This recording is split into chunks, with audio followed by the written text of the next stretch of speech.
Bonjour à tous, heureux de vous retrouver pour cette nouvelle vidéo. J'ai pris un peu de temps pour en faire des nouvelles car j'ai pris pas mal de jours pour mettre en place le site comprendreslesèchecs.com que je vous encourage à visiter et vous allez retrouver plein de nouveaux cours. Vous aurez quelques images en fin de vidéo. Je reviens ici sur le mat d'Anastasie.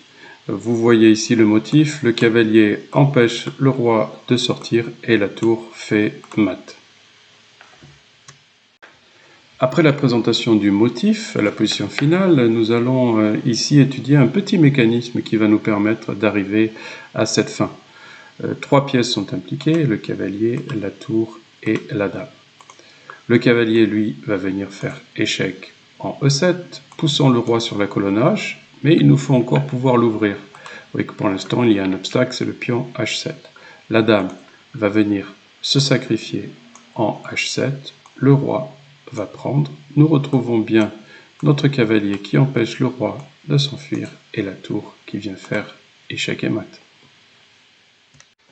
Alors après le motif, le mécanisme, nous allons étudier un peu plus en profondeur un exemple qui est arrivé dans la pratique et que donnait Lasker comme variante. Cette partie, cette variante va nous servir de trame pour retrouver notre mat d'Anastasie, voire même d'autres motifs qui pourront apparaître à la fin.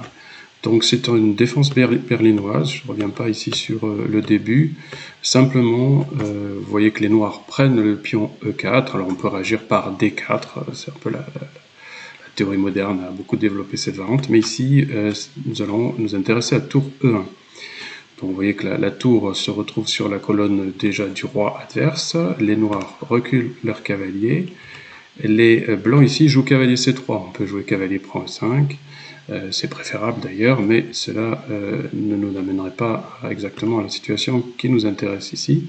Et après cavalier prend B5, au lieu de faire cavalier prend B5, naturellement, les blancs vont jouer cavalier prend E5. Alors c'est assez piégeux. Si maintenant, dans cette situation, les noirs jouent cavalier prend C3, croyant sauver des pièces, eh bien ils se retrouvent avec une situation, un échec à la découverte. Vous voyez ici la tour attaque le roi, nous allons placer le fou en E7, mais après cavalier prend E7, cavalier prend dame, un nouvel échec à la découverte, très important de venir en G6 pour empêcher le roi de fuir en F8, et après dame E7, cavalier prend E7, et on renouvelle la menace d'un échec à la découverte, et puis le cavalier ici est vraiment très mal placé, donc une position gagnante pour les blancs.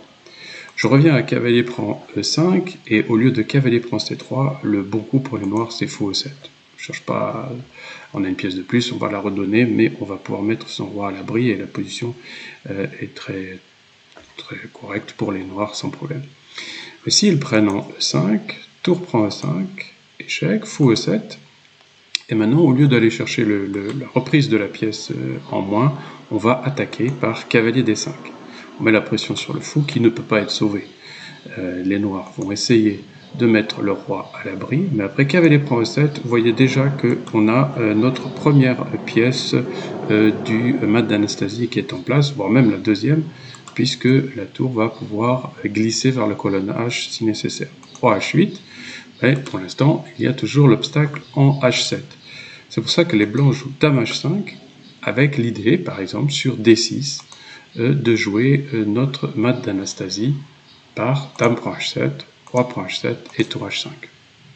Alors on peut terminer ici l'exemple, et on peut aussi s'intéresser à des défenses possibles pour les noirs pour éviter le mat d'Anastasie. Si par exemple il joue G6.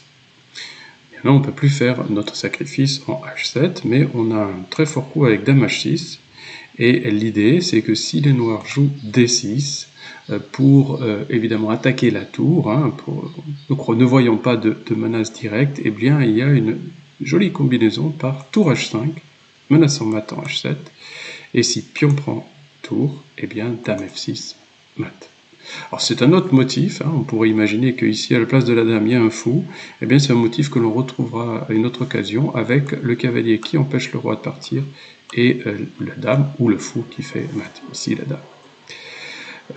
Après G6, dame H6, je voulais aussi vous montrer si par exemple on joue tour G8, hein, cherche à défendre. Maintenant, tour H5 ne marcherait pas, puisqu'on aurait la possibilité de mettre la tour en G7 après l'échec en F6. Hein. Donc les blancs peuvent essayer Dame H4, continuer l'attaque. Hein, ils menacent ici Dame F6 par exemple, et sur tour G7, on voit un autre vis-à-vis entre les dames. On pourrait jouer K prend G6 et aller prendre la dame.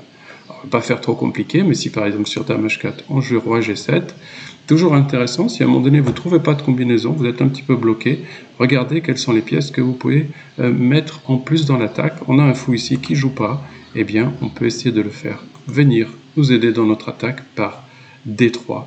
Et le contrôle de la case H6 avec les menaces Dame H6, Fou H6 devient maintenant imparable. Et si on joue H5, on pourrait tout simplement faire tour prend H5, et après pion prend H5, Dame G5, Roi F8, Dame prend G8, Roi E7 et Fou G5. Voilà ici une autre façon de terminer la partie. Je ne voulais pas faire trop compliqué, mais vous montrer le mat d'Anastasie dans une situation pratique, après sur la défense berlinoise, et garder à l'esprit que un certain nombre de motifs peuvent apparaître. Ici, les noirs ont laissé un peu le roi seul, hein, que ce soit en E8 ou en G8 après le roc. Voilà pour cet exemple. Merci à tous, au revoir.